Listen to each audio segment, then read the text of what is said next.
आइए जानते हैं झारखंड की 25 फटाफट बड़ी खबरों को। आज 13 नवंबर दिन बुधवार, हिंदी तिथि द्वादशी।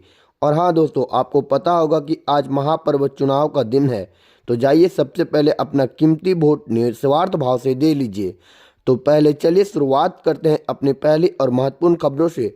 अगर अभी तक आपने चैनल को सब्सक्राइब नहीं किया है तो कर लीजिए, क्योंकि आपको हर सुबह झारखंड से जुड़ी हर छोटी बड़ी खबरों का जानकारी मिलता रहेगा। वोटिंग से एक दिन पहले कांग्रेस ने झारखंड में कर दिया खेला। महिला, युवा, किसान सब खुश। झारखंड में आज यानी 13 नवंबर को पहले चरण की 43 विधानसभा सीटों पर वोट डाले जाएंगे। इस बीच कांग्रेस पार्टी ने मंगलवार को अपना घोषणा पत्र भी जारी किया। इसमें कांग्रेस ने 250 यूनिट फ्री बिजली और जाति जनगणना समेत कई बड़े वादे किए हैं। कांग्रेस की घोषणा समिति के अध्यक्ष बंधु तिर्की ने यह मैनिफेस्टो जारी किया। महिलाओं को हर महीने 2500 रुपये की सम्मान राशि, 1932 आधारित खतियान, स्थानीय नीति को लाया जाएगा, शरणा धर्म कोड को लागू किया जाएगा, हर व्यक्ति को 7 किलो राशन, 450 रुपये में गैस सिलेंडर, एसटी को 28%, एससी को 12% और ओबीसी को 27% रिजर्वेशन। सभी प्रखंडों में डिग्री कॉलेज बनाया जाएगा। जिला मुख्यालयों में इंजीनियरिंग, मेडिकल कॉलेज, यूनिवर्सिटी बनेगी। धान की एमएसपी को 3200 रुपये किया जाएगा। साथ ही अन्य कृषि उत्पादों की एमएसपी में 50% की वृद्धि होगी। जनसभा में पहुंचे मिथुन चक्रवर्ती की कट गई जेब, फिर मंच से हुआ ऐलान। लेकिन झारखंड विधानसभा चुनाव को लेकर प्रचार अभियान जोरों पर है। इसी कड़ी में बीजेपी उम्मीदवार के समर्थन में मिथुन चक्रवर्ती धनबाद जिले की निरसा विधानसभा में जनसभा संबोधित करने पहुंचे। मंगलवार को हुई इस चुनावी जनसभा में एक अजीब वाकया घटित हो गई, जिसकी हर तरफ चर्चा हो रही है। दरअसल जब मिथुन चक्रवर्ती जनसभा स्थल पर पहुंचे तो उन्हें देखने और सेल्फी लेने वालों की भीड़ लग गई। हजारों लोगों की इस भीड़ को नियंत्रित करने के लिए पुख्ता सुरक्षा व्यवस्था नहीं थी, जिसके चलते भीड़ का फायदा उठाकर वहां पर लोगों की जेबें कटने लगी। हैरानी तो तब हुई जब किसी पॉकेट मार ने मिथुन चक्रवर्ती की पॉकेट मार ली। जेब कटने की जानकारी बीजेपी नेता मिथुन चक्रवर्ती ने जब अन्य नेताओं को दी तो मंच से पॉकेट मारों से उनका पर्स वापस लौटाने के लिए कहा गया। हालांकि मिथुन चक्रवर्ती को उनका पर्स वापस नहीं मिला, जिसके बाद वह जनसभा को जल्द ही संबोधित करते हुए वापस भी लौट गए। और इसी कड़ी में अन्य विपक्षी जो नेता थे, मिथुन चक्रवर्ती का मजाक भी उड़ाया और साथ ही साथ भाजपा का भी मजाक उड़ाया। झारखंड चुनाव जेएमएम का आरोप। हेमंत सोरेन और कल्पना सोरेन के हेलीकॉप्टर को केंद्र के इशारे पर उड़ने से रोका जा रहा। झारखंड मुक्ति मोर्चा ने चुनाव आयोग, भारतीय जनता पार्टी और केंद्र सरकार पर पार्टी के चुनाव प्रचार अभियान को बाधित करने का आरोप लगाया। पार्टी के केंद्रीय महासचिव और प्रवक्ता सुप्रीमो भट्टाचार्य ने मंगलवार को एक प्रेस कॉन्फ्रेंस में कहा कि हमारे नेताओं हेमंत सोरेन और कल्पना सोरेन के हेलीकॉप्टर को उड़ान भरने से रोकने की कोशिश की जा रही है। यह भारतीय जनता पार्टी और केंद्र के इशारे पर हो रहा है। उन्होंने कहा कि चुनाव आयोग सभी पार्टियों के लिए लेवल प्लेइंग फील्ड की बात करता है, लेकिन झारखंड में इसके बिल्कुल उल्टा हो रहा है। भट्टाचार्य ने आरोप लगाया कि सोमवार को कल्पना सोरेन का हेलीकॉप्टर रोका गया था और आज भी हमारे 2 हेलीकॉप्टर के बीच में एयरफोर्स का हेलीकॉप्टर उतारा गया। जेएमएम नेता ने कहा, सीएम हेमंत सोरेन और कल्पना सोरेन लगातार अनुरोध करते रहे कि उनके हेलीकॉप्टर को उड़ाना है, लेकिन उन्हें 1 घंटे तक देरी की गई।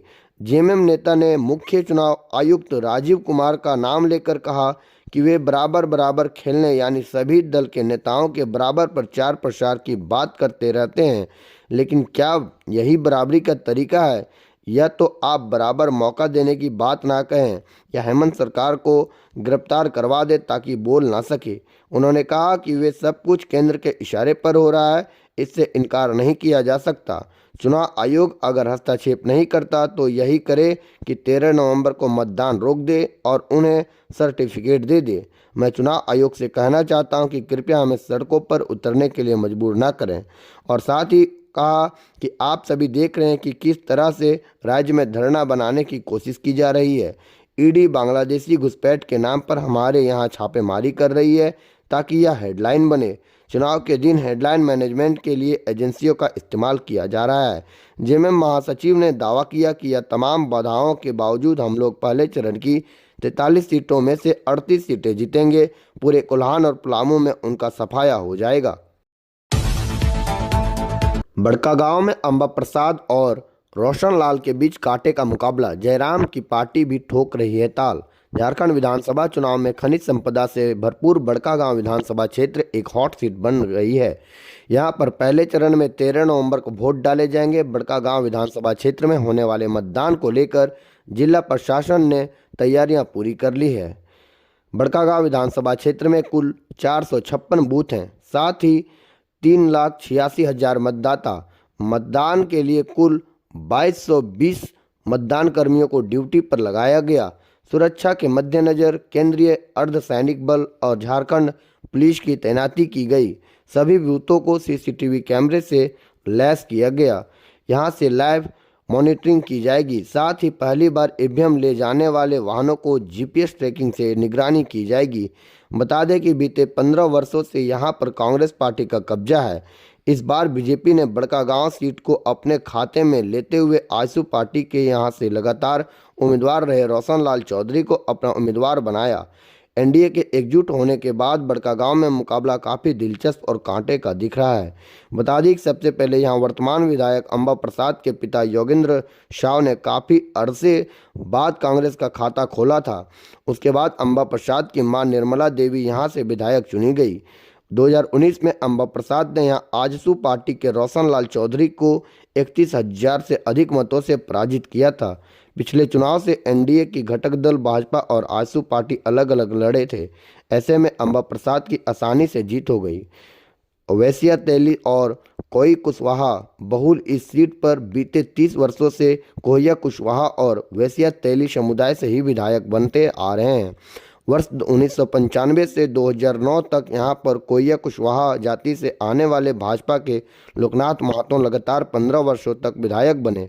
वर्ष 2009 में वैश्या तेली से समाज से आने वाले कांग्रेस के योगेंद्र शाहू ने यहां पर 2009 में बीजेपी के लोकनाथ महतो को 11,000 वोट से हराया। इसके बाद 2015 के चुनाव में योगेंद्र शाहू की पत्नी निर्मला देवी ने आजसू पार्टी के उम्मीदवार रोशन लाल चौधरी को मात्र 411 वोटों से हराया था। वर्ष 2019 के विधानसभा चुनाव में योगेंद्र शाह और निर्मला देवी की बड़ी बेटी अंबा प्रसाद ने रोशन लाल चौधरी को भारी मतों से पराजित किया। लेकिन 2019 के चुनाव में एनडीए की घटक बीजेपी आजसू अलग अलग लड़े। इस कारण अंबा प्रसाद को इसका सीधा लाभ मिला और वह विधायक चुनी गई। अब देखना होगा कि इस बार बड़कागांव की जनता किसके सिर पर जीत का सेहरा बांधती है। झारखंड में बांग्लादेशियों को आधार कार्ड से लेकर पासपोर्ट तक कराते थे मुहैया। अवैध घुसपैठ मामले में ईडी का बड़ा एक्शन। बांग्लादेशियों की अवैध घुसपैठ मामले में प्रवर्तन ईडी ने पश्चिम बंगाल और झारखंड में 17 जगहों पर छापेमारी की। ईडी ने सर्च के दौरान झारखंड और वेस्ट बंगाल से कई फर्जी आधार कार्ड, जाली पासपोर्ट, अवैध हथियार, कई प्रॉपर्टी से जुड़े कागजात, jewellery, printing paper, printing machine और आधार कार्ड बनवाने के लिए जरूरी फॉर्म बरामद किए हैं। ईडी मंगलवार को पश्चिम बंगाल और झारखंड में 17 जगहों पर छापेमारी कर रही है। मामला झारखंड में बांग्लादेशियों की अवैध घुसपैठ से जुड़ा है। सूत्रों के मुताबिक बांग्लादेश बॉर्डर से लगने वाले राज्य पश्चिम बंगाल और झारखंड में कई सिंडिकेट सक्रिय हैं जो बांग्लादेशियों को अवैध तरीके से बॉर्डर पार कराते हैं। इन बांग्लादेशियों को नकली कागजात और आधार कार्ड ये एजेंट बनवाते हैं, जिसके लिए इन घुसपैठियों से पैसा लिया जाता है और इसी सिंडिकेट को खत्म करने के लिए ईडी की मनी लॉन्ड्रिंग के तहत ये कार्रवाई चल रही है।